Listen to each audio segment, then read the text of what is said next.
So welcome, welcome to another round of Bridges and Blessings, dialogues to help us understand each other better and grow through this time. I am so grateful and thankful to have our guest today, Reverend Cheryl Ward, with us. Welcome, welcome. Thank you, Reverend Julie. I'm happy to be here. Of course, it's my pleasure. I thought maybe before I give a full introduction of you, let's start with some prayer. Good? Okay. And Absolutely. my intention with these conversations is I'd like them to be an open space for healing and understanding and love. And would you like to start the prayer off? Do you want to do a passing prayer? Yes, I'll pass it. So as we just turn within and taking that wonderful breath, we know it's a holy breath. It breathes us, it fills us up, it centers us and reminds us that there is a presence present with us, something that gives life, sustains life, and maintains life. I call that something God, the eternal, the infinite, many names. But one thing I know for sure, it is that one thing that informs my life all the time.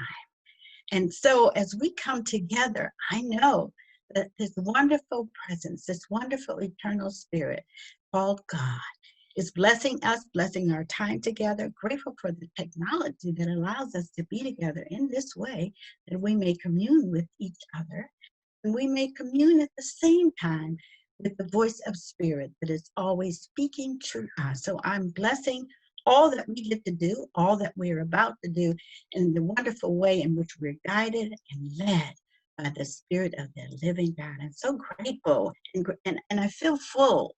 My heart feels full. So with this full heart and this gratitude, I'm going to pass it to you, Reverend. Thank you. And I include in this circle everyone that tunes in, everyone that participates in this conversation, establishing right now, declaring that as we are joined together in this one power, this one presence, this one source, this one life, that since that oneness is everywhere, it's right in the middle of this conversation. I declare this conversation a healing conversation. I declare this conversation opening and awakening and establishing goodness and understanding and compassion and awareness and activating next right steps. I'm so grateful and thankful to declare this conversation an actual healing. And I bless this conversation. I bless every person that tunes in and participates, that something is nurtured, something is supported, and something is made more new and awake.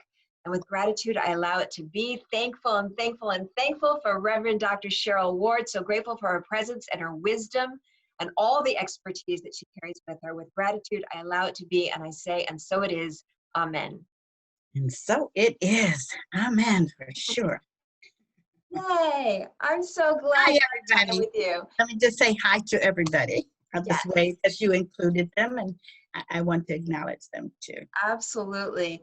So we have known each other for a very long time. You are my teacher. You're a mentor. We have sat in a trillion meetings for a trillion hours of all sorts. Yes, And, we have.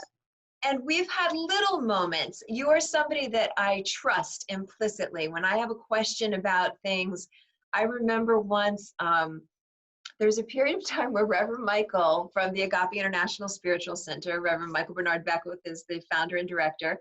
And there was a period of time where he was saying like, "It's on you, boo," or he was saying "boo" a lot, like that phrase. And I didn't know that word, Yes. but it was cute and it was fun. And so we were all participating. And then one day I was getting ready to do a talk, and Yes. the title of the talk, like it would have been really cute to have "boo," because "boo" would have rhymed in it.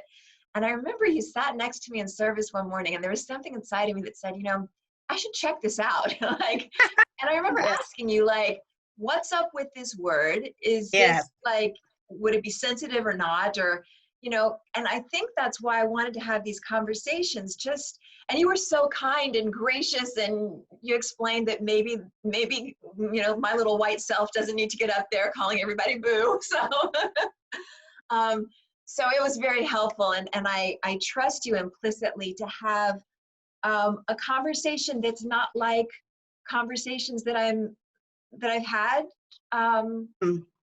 a lot. As with you, there are a few people that I run my questions by pretty regularly, but I thought definitely I have not had these conversations publicly. So thank you for being somebody that I can trust to maybe not have it all right or, you know, correctly stated. And I trust that if I ask any questions that you want to tweak or delete, that you'll let me know, you know, because I think that's the whole point, is to get us in the same space and speak, you know. Yes, So yes.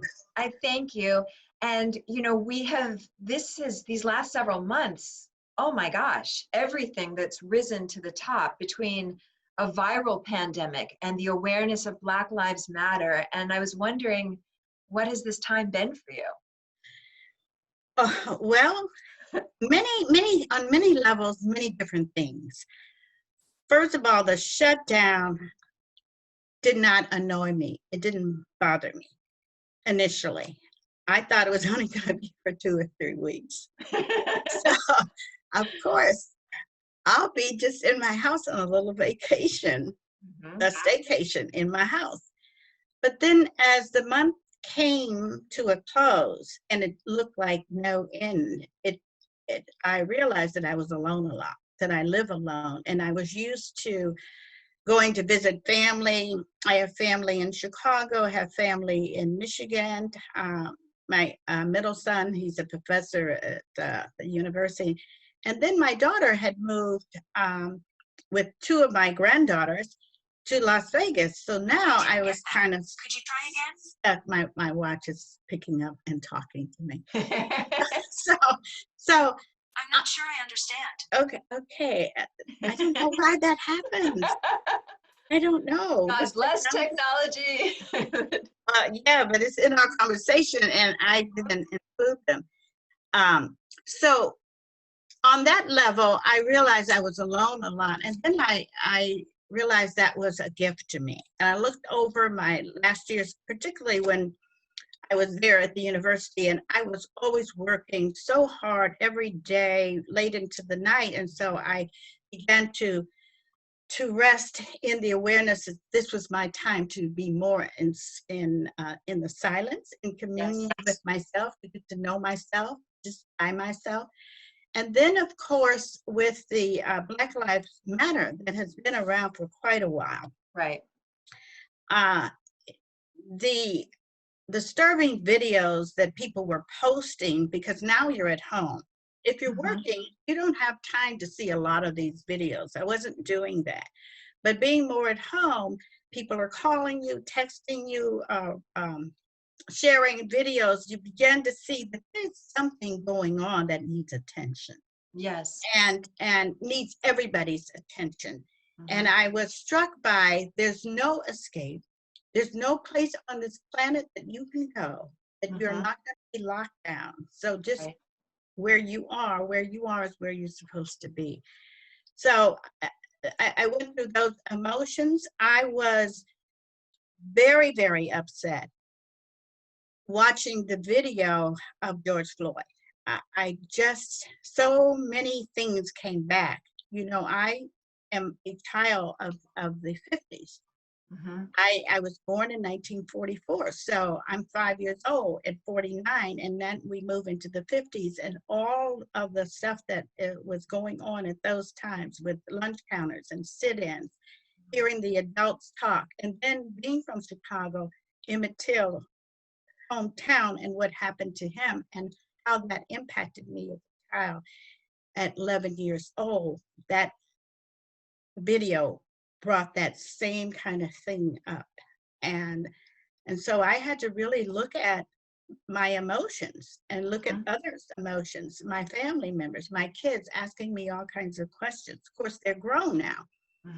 They're also having their own experience, but I was reliving some of the trauma from the 50s into the 60s. And so for me, it's been a lot of sitting with that and asking, what is mine to do? That voice was running through, what is mine to do? Yeah. You know, I want to interject here because I want to make sure people understand, like, the wealth of what you bring to the table with your experiences. I'm not sure that everybody listening knows all of this about you, so I want to share a very brief bio. Reverend Dr. Cheryl J. Ward is a dynamic vibrant master teacher. She served as the dean of Agape University for 13 years. She served on the Agape Board of Trustees for 20 years. And Reverend Cheryl co-teaches with Michael Bernard Beckwith at Agape and has done so for many years. She's also the creator of the Oath of Manifestation. So before we finish, we need to make sure everybody knows where they can get that. And I know you Yes. teach classes on it. She practiced law for more than 44 years. So you have a law degree behind you with everything that's going on right now. She spent more than 30 years working for the Los Angeles City Attorney's Office and special counsel to LAPD Chief Bernard Parks. In 2011, her peers, in recognition of her many contributions to the practice of law, inducted her into the Langston Bar Association Hall of Fame. So you come to us with a history, a background in law, and in experience growing up, seeing firsthand such gross indignities, Yes. such gross injustices, and I'm hearing and understanding that that reactivates the trauma, you know, and so I would assume that this time feels a little differently to you than other times when there's been a big movement towards civil rights and equality because of the marches all around the world and the volume of people of different colors and backgrounds. Does it feel different? It does. It feels different. The biggest difference is, and I was an activist in my younger years. I was with Jesse Jackson and the Rainbow Coalition and Operation Breadbasket, and we were picketing to close down stores that would not hire Black people, but they were in the Black neighborhoods, so all Right. of the money would go out. And the point was, if you are not going to hire the people who need jobs, you don't need to be here. Let's boycott. So I did that and went to those meetings, and then I later was in San Francisco teaching high school, and the kids there were very upset at the history, and they were concerned about Black history. Why wasn't it taught in the schools? I was a teacher of science and biology, so what I did is I supplemented the curriculum from the one given to me with my own understanding, my own research, going to bookstores and finding all of the Black scientists and Black inventors so that people will feel they come from a lineage of people who were contributors and not just what is left out and written in the history books of United States history. So I was purposely, that was my mission. And having grown up in Chicago, a lot of that was informed in those early years from the adults who took care of me, and now it was my turn to pass that on and make people feel proud. But also, when it came time to walk out, I walked out with the students. I was a very young teacher, and I thought I might get fired. But it's worth it because so many people had died. They lost their lives. If I lose my job, that's nothing compared to the people gone before who have lost their lives in order to bring awareness and bring change to injustices. And by that, simply treating people differently or less than, and you have less rights. You have no access to equal housing and health care and all of that. So that has, all of those experiences are part of who I am. Right. I bring everybody brings with them whatever they have lived, whatever their lived experiences are. So that's a powerful part, kind of activism right there, to add in the curriculum that you did. Did you get any pushback from anybody?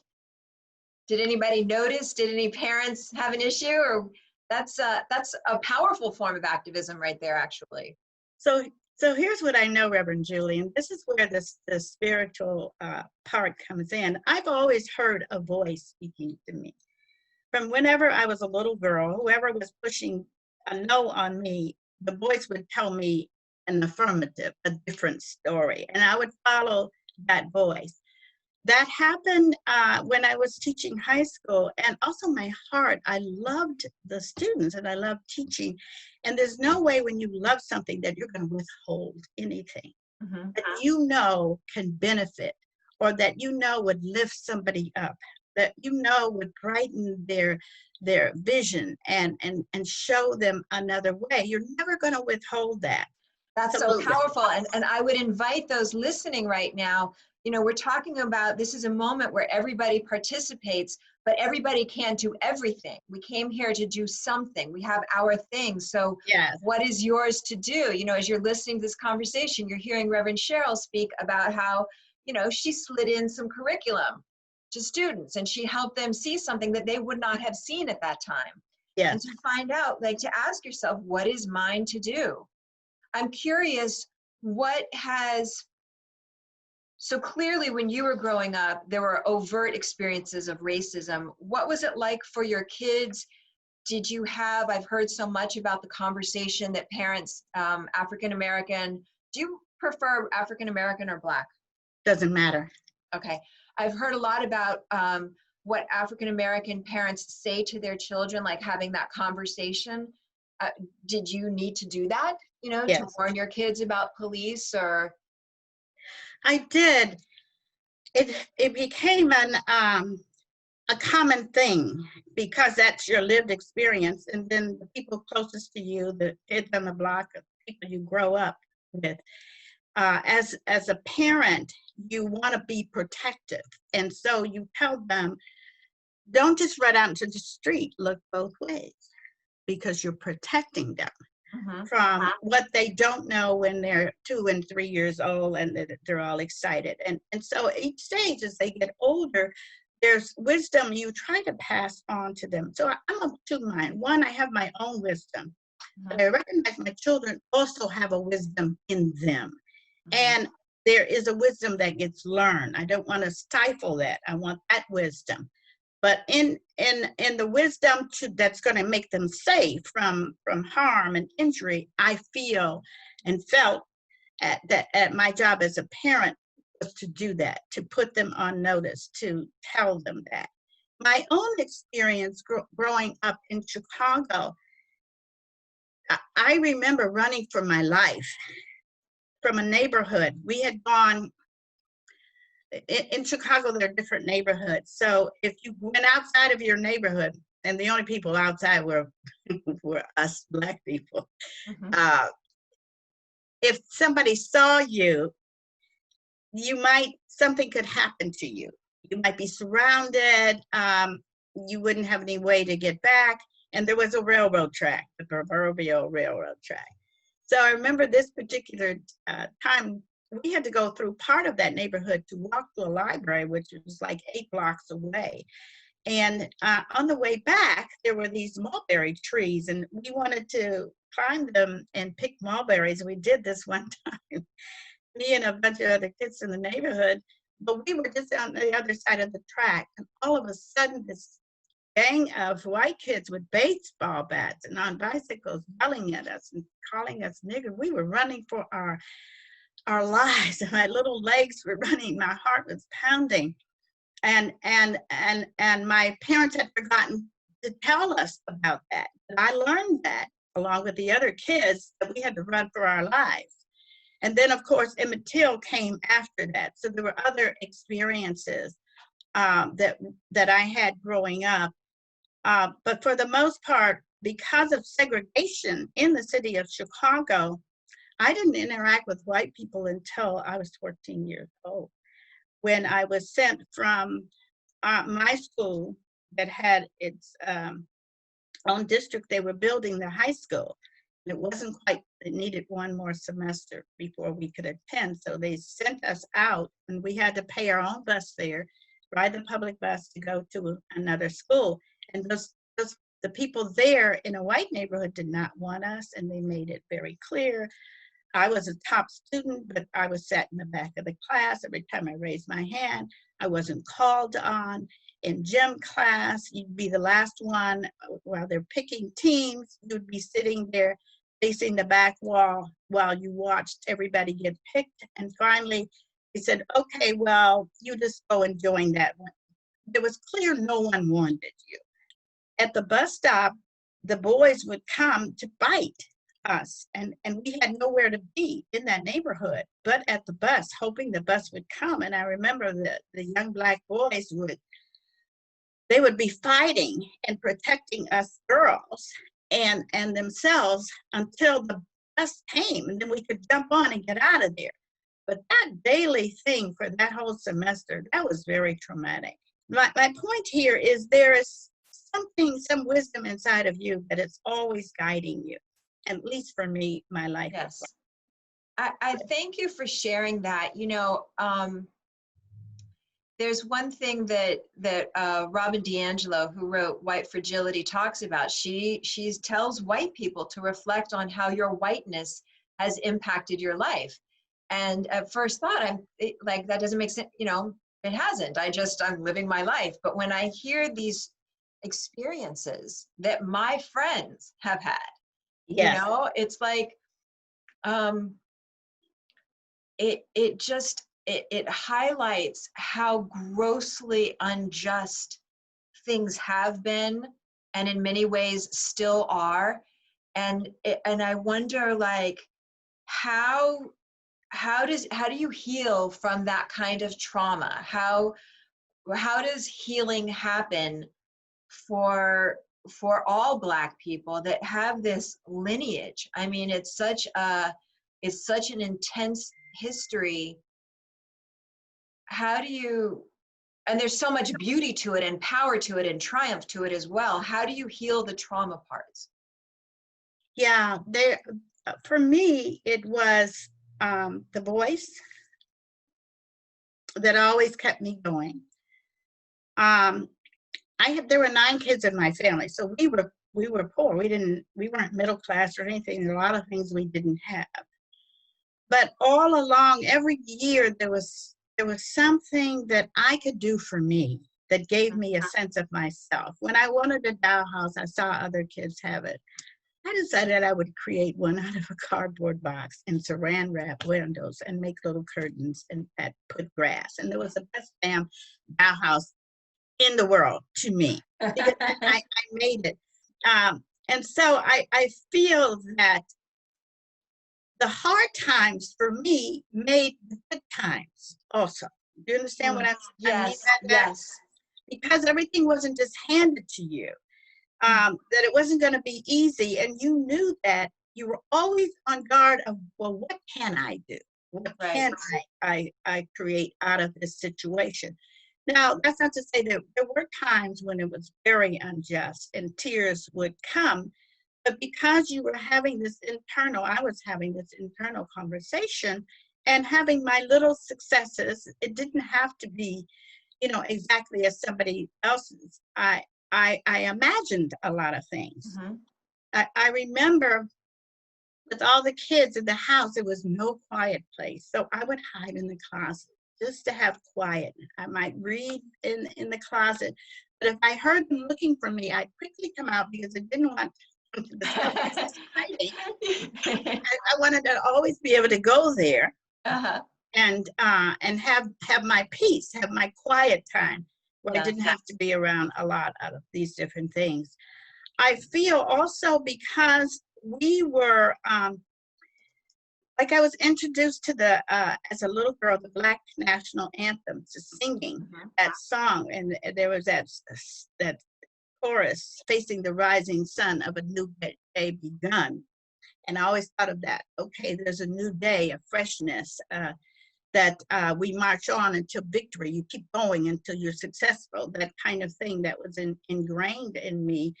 And that one experience of that one semester didn't take away all of those other years. And then, of course, high school was more integrated, more Blacks, but we had white. And we did things. We did the school newspaper together, the yearbook. I was on this. I was in the Chem club.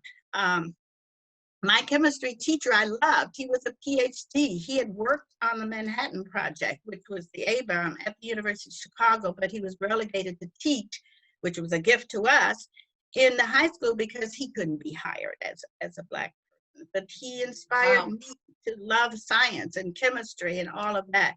And then there was another teacher. So what I'm saying is these exposures, and I think also what I'm saying is when you have good teachers, you can make a difference in a child's life, no matter what the traumas have been. the goodness will trump. In a good use, in a reframed Yes, way of hearing that right. word. The good years will help you triumph over and live more of a triumphant life, that Yes. I accomplished, I succeeded. And yet, as back to the question about my kids, and also being a teacher, Mm-hmm. and teaching school. Before I started my family, I was teaching kids in school. They were my children before I had my own children, and I wanted nothing but the best for them. I wanted them to be thrilled. I wanted them to be excited about teaching and learning. And I remember one time there was a kid sent to my class, and I would help him adjust because the class had started for several weeks. And this kid was Native American. And I was telling him, giving instructions about, just on the left, or to go down to the office and take this piece of paper I was giving him to show that he had shown up. I told him it's on your left, and he said to me very quietly, and he didn't know his left from right. And so, not to embarrass him, I quietly said to him, I lifted his hands and I said, "See this? You have a reading. That's RC." Read that him. Because the thing is to take a kid wherever they are and make it be okay that they are whatever. They're not trying to be something. They are something perfect right where they are, right when they show up. That's good enough. And we did that for the whole semester that he was in my class. He began to smile. He began to relax, and he was accepted. And I would tap that ring, and that was our little secret, And then there were other things like, if you don't know, trust me enough that I'm going to help you find that out. I think that was important. As a parent, that was also important in raising my own children, to be able to put them on the alert. And of course, by the time they were older, teenagers, my boys, I needed to tell them, because what was happening is teen boys were getting stopped. You're in a group. You must be up to no good. But that's not true. Teen boys, no matter what culture, what race, they're getting together because that's what teenagers do. And adolescents are coming of age, and they're sharing their adolescent stories and sexual explorations and all of that. But for the Black kids, and I had to tell them, if the police stop you, this is what you must do. Do this. Let them know your mother's an attorney. That they must, as juveniles, they must call you. But at 18, they can put you in the adult jail.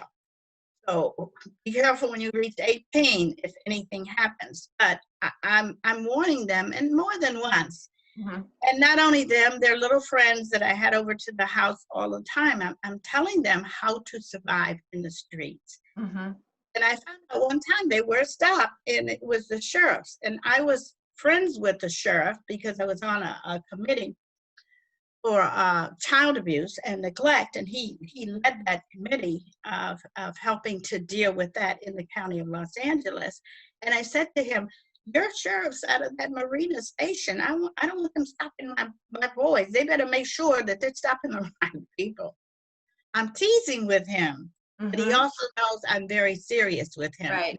Now he wants to know what happened so he can look into it, which is the wonderful thing that a leader will do. Will not be dismissive, but will look into, because in my journey, I met some people in law enforcement who are of the highest integrity, not the people that we see on these videos. Those are not the people that I was dealing with. So my experience along those lines is a lot different from other people. Yes, and I'm so mindful of how fortunate all the children, all the students are that have been able to be around you.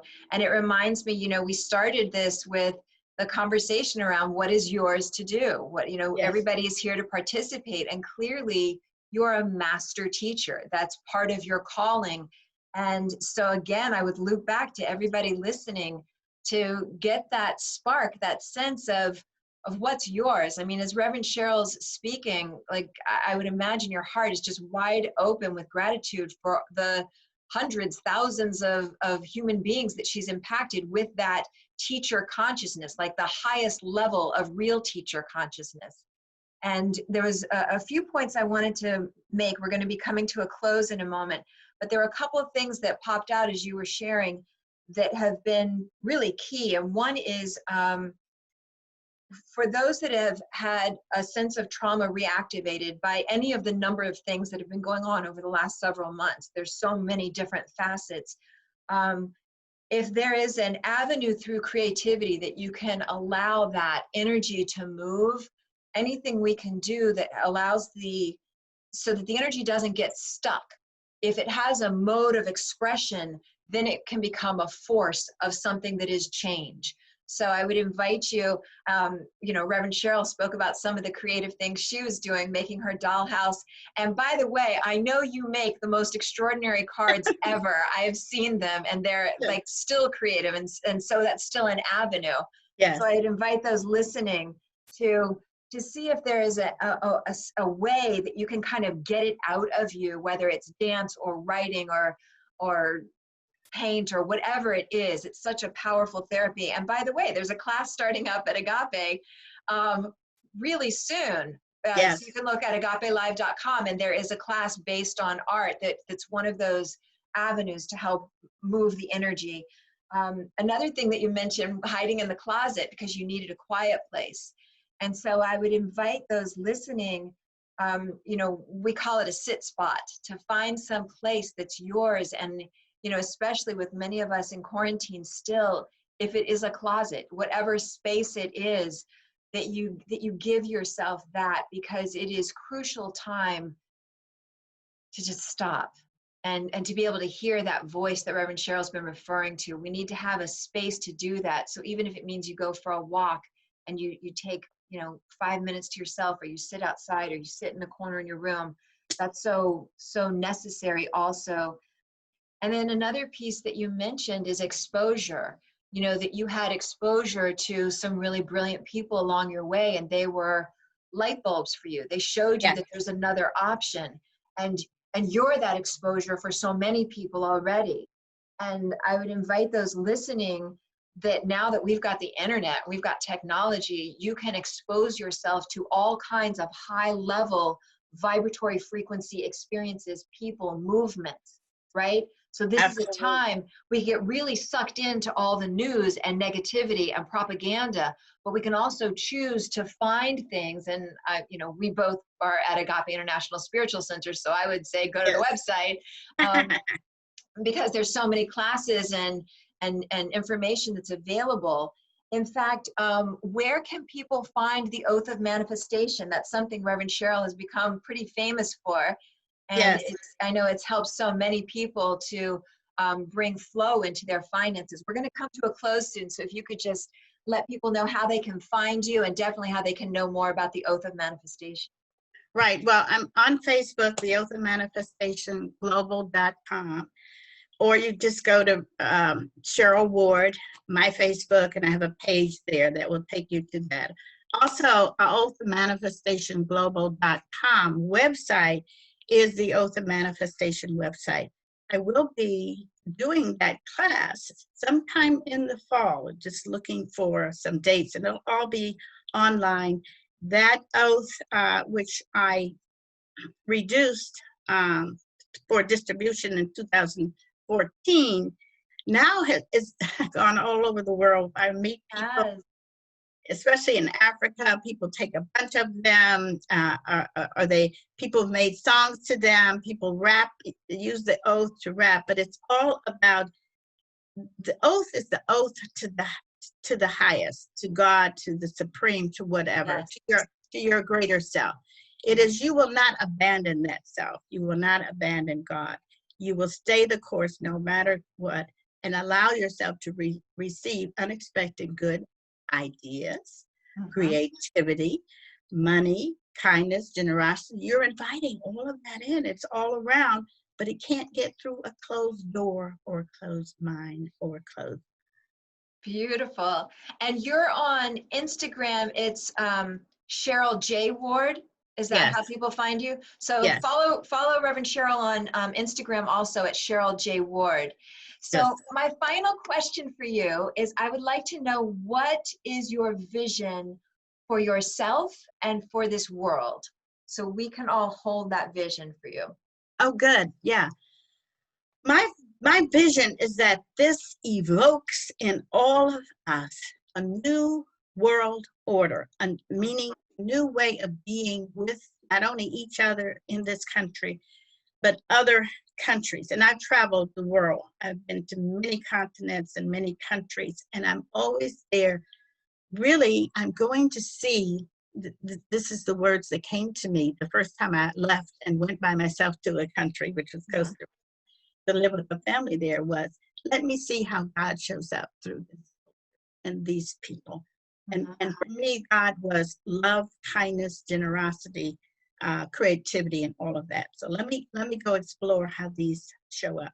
When you do that, you're going to find a world that exists on top of the world that we're living, our lived experience, and it's going to just open you up, soften your heart, bring joy to your eyes, smile, and the world will be a much better place. That's the vision that I'm holding. How does God show up through all these different avenues? Beautiful. And as we come to a close, I invite you, as you're listening, become aware, what is your vision for the world? Let's bring that in right now. What do you see for yourself? You know, what is yours to do? Get a sense of the most outrageous vision and version of yourself, that part of you that is here, that was born for this moment. Become aware, create a vision, because the only way we can create anything is if it's first born in thought backed by emotion.